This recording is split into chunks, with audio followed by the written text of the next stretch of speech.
మీకు మీ ఎలాంటి వ్యాధులు అంటే బొడ్డు కింది భాగంలో ఉన్న వ్యాధులన్నీ కూడా నిర్మూలించబడతాయి. ఒకసారి చేసి చూపిస్తున్నాను, చూడండి.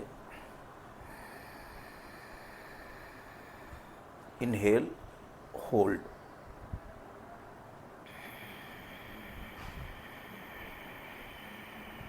Exhale, hold. మీకు ఒక స్మూత్ ఫ్లోలో ఇంకోసారి చూపిస్తాను.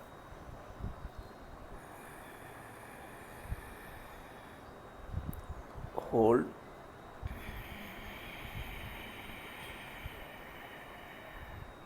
Exhale, hold.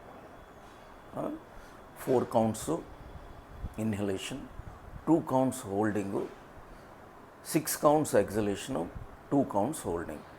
So this is called chin mudra, below navel.